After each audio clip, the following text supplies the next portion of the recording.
বন্ধু আমার, নওজোয়ান সাথীরা, বাবারা, সবার কাছে বলি, এভাবে কেন সমাজ ছেড়ে দিলেন, ঘর ছেড়ে দিলেন, পরিবার ছেড়ে দিলেন? কি করছেন আপনারা? আপনারাই করতেন পারেন। এই এক সেট সোফা, 6টা চেয়ারওয়ালা, একটা ডাইনিং টেবিল, একটা ফ্রিজ, আর কয়টা কাচের প্লেট, লবণের বাটি, চায়ের কাপ, 2টা আলমারি, 4টা খাট, আর টাইলসওয়ালা একটা বাসা, 4টা রুম, 2টা বাথরুম। এই সামান্য কদ্দুর মিলাইতে গিয়া 60 বছর শেষ করে দিলেন।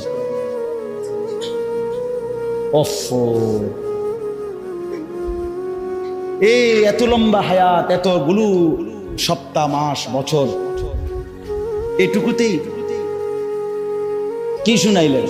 3 ছেলে বিদেশ পাঠাইছেন, 4টা মেয়ে বিয়ে দিছেন, বাইতে একটা বিল্ডিং করছেন, গ্রামে কদ্দুর জায়গা লইছেন, শহরে কদ্দুর জায়গা লইছেন, ব্যাংকে কোকা টাকা জমাইছেন, খালাস।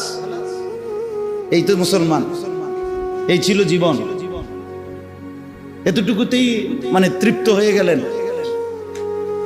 ছেলেটা 1 ওয়াক্ত নামাজ পড়ে না, অথচ বয়স 16,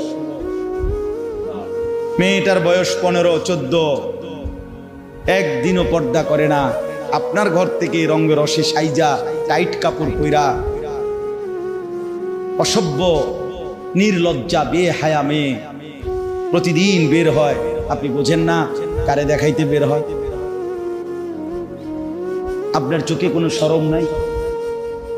আপনি এই মেয়েটার বাপ না? আপনি এই মহিলার স্বামী না? আপনি এত বেশরম কেমনে হইলেন? আপনি বাইচা রইলেন কেমনে? রাসূলুল্লাহ সাল্লাল্লাহু আলাইহি ওয়াসাল্লাম বলেন, কসম আল্লাহর, এটা হাদিস, যেই পুরুষ তার স্ত্রী সন্তানের জন্য অশ্লীলতা, বেহায়াপনা, নাফরমানি, বেপরদিগি পছন্দ করে, মেনে নেয়, স্বীকৃতি দেয়, আল্লাযী ইউকিররু আহলাহু আল খুবুস, নবীজি বলেন সেই পুরুষ দাইয়ুস। আর আল্লাহর নবী বলছেন দাইয়ুসের জন্য জান্নাত হারাম। দাইয়ুসের জন্য জান্নাত হারাম। এই জন্য ছেলেদেরকে বলি, ভাইয়া নষ্ট হয়েও না। আমার নওজোয়ান ভাইয়া, নিজেরে বরবাদ করো। এত বেডির দরকার নাই, পারতা না, কোনো দরকার নেই। শুধু শুধু এতটি বেডি লইয়া কোনো কাম হইতো না। সারা দিন সারা রাত মোবাইলে বেডির ছবি দেখো না, এত বেডি বেড হইতে লাগে না। এত নারী দরকার নেই। জীবন মানে শুধু নারী না, পৃথিবীতে আসার উদ্দেশ্য শুধুই নারী না। এক মহিলার ছবি, মহিলার সাথে প্রেম, এক নারীর দিকে নিয়ে সারা দিন রাত নারে দোস্ত। মানুষ এত মাতাল হওয়ার কথা না, এত পাগল, এত তার সিরা মানুষ হয়। নারী তো প্রয়োজন মানুষের মধ্যে। মানুষের মধ্যে ক্ষুধার চাহিদা, এটা কে দিছে? তো পূরণের ব্যবস্থা আল্লাহ রাখছে। মানুষের মধ্যে পানির তৃষ্ণা, এটা কে দিছেন? তো এটা পূরণের ব্যবস্থাও কে রাখছেন। মানুষের লজ্জাস্থানের চাহিদা, শাহওয়াত, এটা আল্লাহর দেওয়া। কার দেওয়া? তো এটা পূরণের হালাল পবিত্র ব্যবস্থাও আল্লাহর রেখেছেন কিনা বলেন তো? তাইলে আর সমস্যা কি? তাইলে আর সমস্যা কি? এর জন্য এরকম কুত্তার মতো হয়ে যাওয়ার অর্থটা কি বেটা? 24 ঘন্টা নারী, ছবি, নর্তকী, নাচ, গান, জিনা, ব্যভিচার, অশ্লীল দৃশ্য আর মেয়ের পিছনে পড়ে থাকার মধ্যে সার্থকতাটা কি বেটা?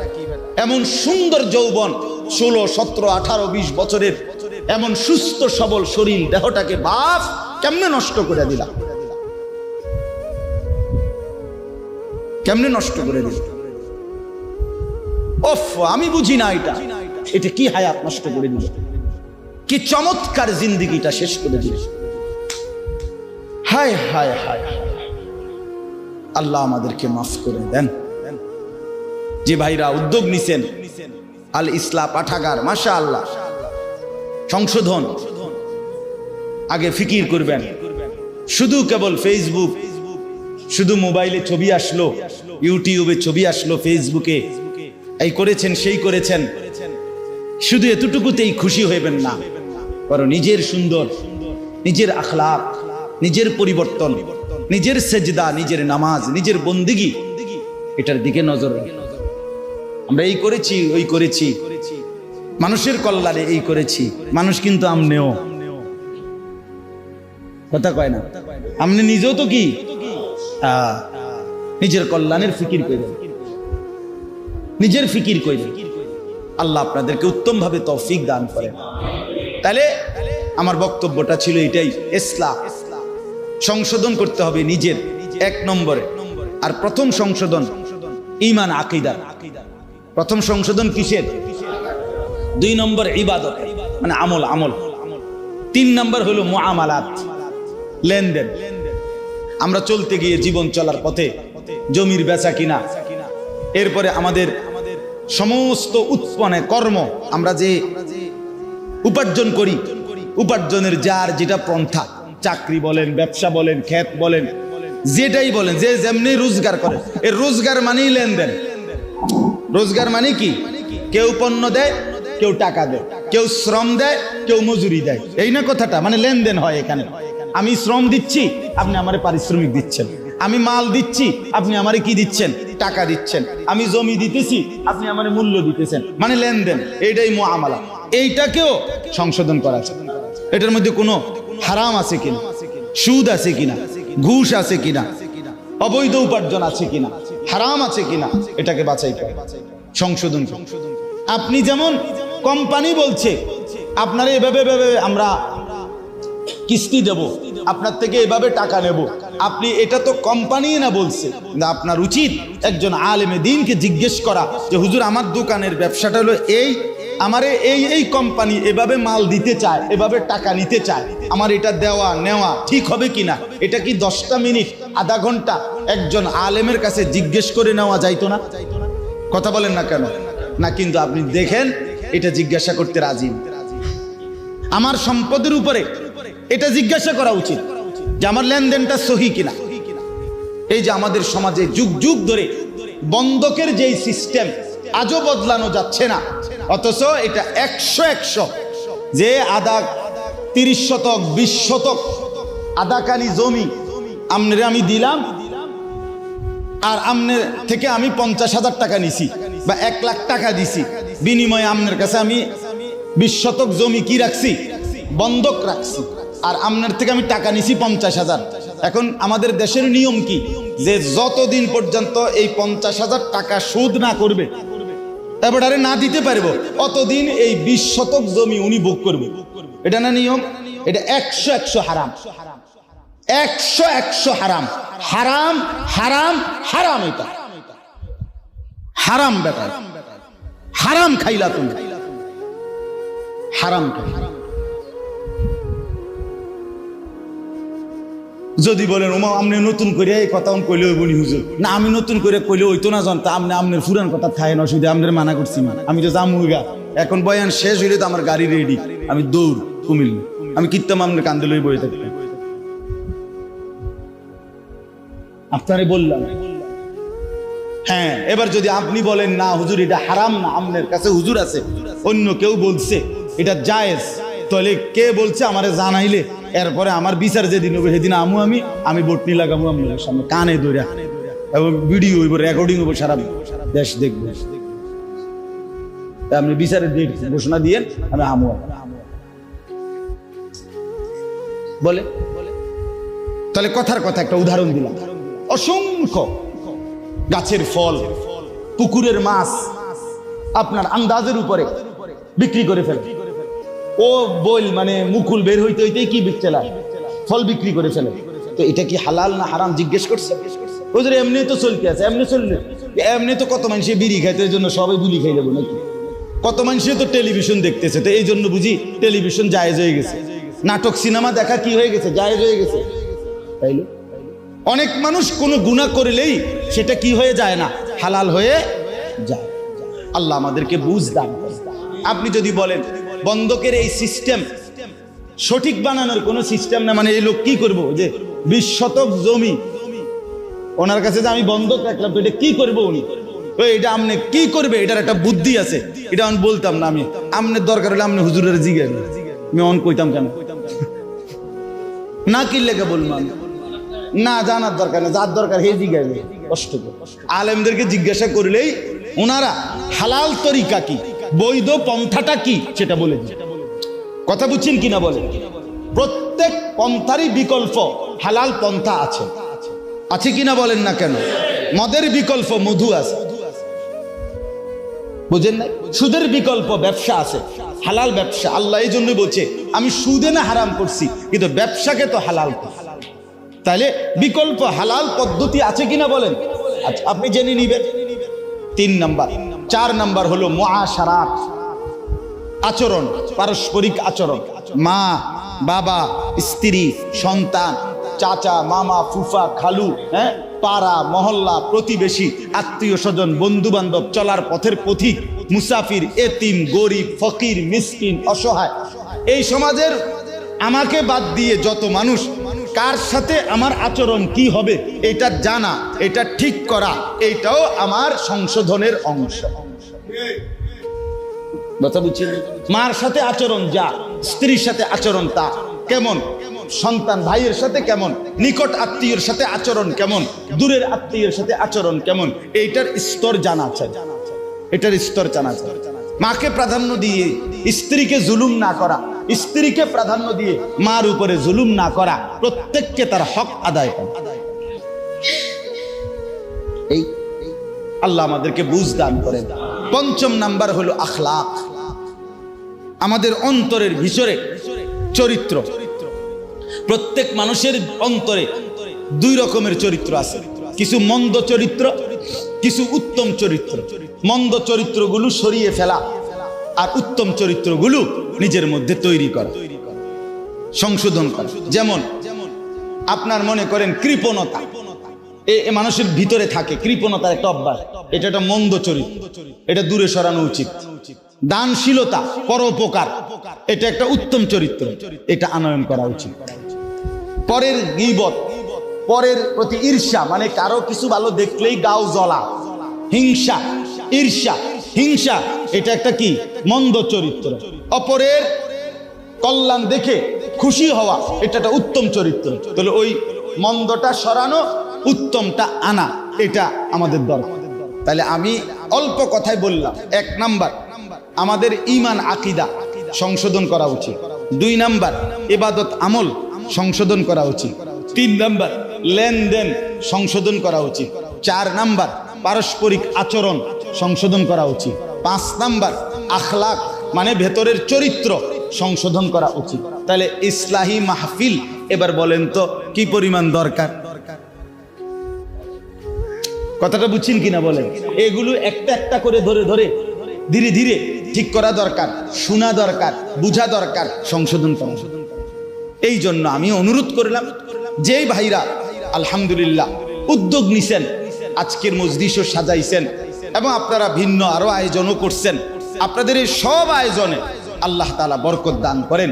আর আপনারা যারা মসজিদের কমিটি আছেন, মসজিদের ইমাম সাহেব, খতিব, মুয়াজ্জিন সাহেব আছেন এবং মহল্লার মুসল্লি আছেন, আপনাদের কাছে অনুরোধ, আলহামদুলিল্লাহ আপনাদের ফেনী সমৃদ্ধ এলাকা, ফেনী জেলা ওলামায়ে কেরামের জেলা, ওলামায়ে কেরামের জেলা, উপযুক্ত আল্লাহওয়ালা মুত্তাকি ফরহেজগার ওলামায়ে কেরাম আলহামদুলিল্লাহ আছে এখানে। এই জন্য আপনারা মাঝে মাঝে 2 মাস পরে পারেন, 3 মাস পরে পারেন, এরকম ইসলাহি মজলিস করার চেষ্টা করবেন।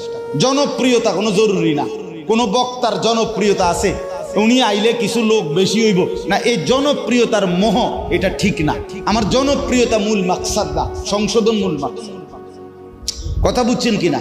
এই কাজেই 50 জন হোক, 20 জন হোক, 10 জন হোক, মুসল্লিরা আপনাদের যদি একটা একটা ওযু, গোসল, নামাজ, সূরা, কেরাত, দোয়া, কালাম, আপনাদের ঈমান আকীদা লেনদেন ধীরে ধীরে সুন্দর হয়, ঠিক হয়, সামান্য একটু খেয়াল করলে হয়তো অনেক কিছু ঠিক হয়ে যাইত, কিন্তু আপনি খেয়াল করছেন সেজদার মধ্যে পিছন দিয়ে যদি 2 ঠ্যাং উঠতে যায়, দোনো পাও একসাথে উঠে যায়, নামাজ একেবারেই বাতিল, নামাজ আর হবে না। ওই নামাজ সৌ সেজদা দিলে হইতো না, নামাজ এটা একবারে বাতিল। এখন আমি নিজ চোখে দেখছি, আপনারা একটা দিন একটা মসজিদের সেজদার পরে এটা ভিডিও করাইয়া দেখেন যে পিছি দিয়ে কিতা হয়। কথাটা আমার বুঝছেন? অথচ এটা একটা ছোট্ট বিষয় যে আপনার এটা মনে রাখা যে আমার দোনো পাও যেন অবশ্যই মাটির সাথে, ফ্লোরের সাথে কি করে থাকে, লাইগা থাকে। তো এটা যদি আমার কারো যদি এই বেখেয়ালে উঠে যায় সবসময় এই অভ্যাস, তাহলে উনি যে এটা ঠিক করে নাই, তো উনি হাসরের ময়দানে গিয়ে দেখবো ওনার কোনো নামাজ নেই, কিন্তু উনি তো পড়ছিল, কথা বুঝেন নাই আমার, কিন্তু কিন্তু ঠিক করে নাই। তাহলে মুশকিল কিনা বলে, মুশকিল। এরকম অনেক বিষয় আছে। এই জন্য আমি বলবো আপনারা উলামায়ে কেরামকে দাওয়াত করে এনে মসজিদের ইমাম সাহেব, খতিব সাহেব, ওনাদের বয়ান, এগুলোর দ্বারাও জুমার বয়ান পরিবর্তন শেখার নিয়তে শুনবেন। জুমার নামাজের বয়ান 52 সপ্তাহ জুমার বয়ান হয় এক বছরে, মানুষের সংশোধনের জন্য যথেষ্ট। কিন্তু সামনের 2 কাতারের মুরব্বী মাঝ বয়সী ইমাম সাহেবের ওয়াজ শুরু জুমার দিন, এবার জুরানি শুরু, মানে বর্ষি দিয়া মাছ ধরে, বর্ষি দিয়া মাছ ধরে যেমনি এমনি ঠোকর মারে, এই এবার বয়ে বয়ে মাছ ধরে। ইমাম সাহেবের জুরানি মানে বয়ান শেষ, ওনার জুরানি শেষ। হ্যাঁ, আপনি ওনারে বলবেন চাচা আর জিমাইতেন না, আরে জিমাইলাম হইলে ইমাম সাহেব তো ওয়াজ করে না, এটা ইমাম সাহেবের দোষ। ইমাম সাহেব ওয়াজ বন্ধ করলো কেন? এই জন্য চাচার জুরানি বন্ধ হয়ে গেছে। আর পিছনের ছেলেরা এই ঠেলা ঠেলি, ধাক্কা ধাক্কি, রসিকতা, মোবাইল অথবা দুষ্টমি, ফালতু কথা। আহা, তাহলে পিছনের এই নওজোয়ান, এদেরও এই আল্লাহর কথার থেকে কিছু দরকার নাই, সামনের এই জিমাইনা গলার কাছেও দরকার নেই। তো আল্লাহর কথা শুনবে কে, শিখবে কে, জীবন সাজাবে কে? যদি বলেন সবাই, আমি বলি না, সবাই না রে বাপ। সবাই যদি এই সমাজে পচে যেত, নষ্ট হয়ে যেত, তো আসমান, সূর্য আর চন্দ্র আর উঠতো না। কিছু ভালো মানুষ, কিছু নেককার, কিছু চরিত্রবান, কিছু দিনদার, কিছু আল্লাহওয়ালা, কিছু তাহাজ্জুদ গুজার, কিছু সেজদাওয়ালা, কোরআন পড়নেওয়ালা আছে বলেই তো সূর্য উঠে, চাঁদ উঠে, রাত আর দিন আসে, আল্লাহর দয়া হয়। সিটার বাটপার, সুদখোর, ঘুষখোর, হারামখোর, মদখোর, নেশাখোর, জুয়ারি, তাদের জন্য সূর্য চন্দ্র ওঠে না, আল্লাহকে যারা সেজদা করে তাদের কারণে। অতএব দয়া করে, মেহেরবানি করে হায়াত কাজে লাগান, সময় কাজে লাগান, জিন্দেগি কাজে লাগান। আমি শুধু আয়াতের তরজমাটা বলি, এটাই কথা। ইন্না ইদ্দাতাশ শুহুরি ইনদাল্লাহি 12 শাহরান, আল্লাহ বলেন ফি কিতাবিল্লাহি ইয়াউমা খালাকাস সামাওয়াতি ওয়াল আরদ। আল্লাহ বলেন আসমান জমিন সৃষ্টির আগেই লৌহে মাহফুজে আমি আমার কুল কায়নাতের তাকদীর যখন লেখাইছি, সেই সময় আমি আল্লাহ এই পৃথিবীর জন্য সিদ্ধান্ত নিয়ে রাখছি, এই পৃথিবীতে মাস হবে 12টি। মাস হবে কয়টি? 12টি। ইয়াউমা খালাকাস সামাওয়াতি ওয়াল আরদ, আসমান জমিন সৃষ্টির শুরু থেকেই আমি আল্লাহ, সৃষ্টির প্রথম মিনিট থেকেই 12 মাসের বছর আমি আল্লাহ চালু করে দিয়েছি। এই সময় আমি চালু করে দিছি। এই যে 12 মাস, এই যে সপ্তাহ, এই যে দিন, এই যে রাত, এই যে সকাল, দুপুর, বিকাল, প্রথমেরটারে কয় সকাল, এরপরে হইলে কয় দুপুর, এরপরে হইলো বিকাল, এগুলো তো আপনার জাতিসংঘের ফয়সালা, ঠিক না? এটা জাতিসংঘের সিদ্ধান্ত। তো মানে প্রথমে সকাল, এরপরে দুপুর, এরপরে বিকাল, নাকি? কথা বলেন না কেন? 7 দিনের সপ্তাহ, 12 মাসে বছর, এগুলো আমেরিকার সিদ্ধান্ত। আল্লাহ বলেন এটা আমার ফয়সালা। সময়, এই প্রতিটা সময়, ঘন্টা, মিনিট, সেকেন্ড, মাস, বছর, সপ্তাহ, দিন, মুহূর্ত, এক বিন্দু, আল্লাহ বলেন এটা আমার সিদ্ধান্ত, আমার সিদ্ধান্ত। মিনহা আরবাআতুন হুরুম, আল্লাহ বলেন এই 12টি মাসের মধ্যে 4টি মাস সম্মানিত, সবচেয়ে বেশি।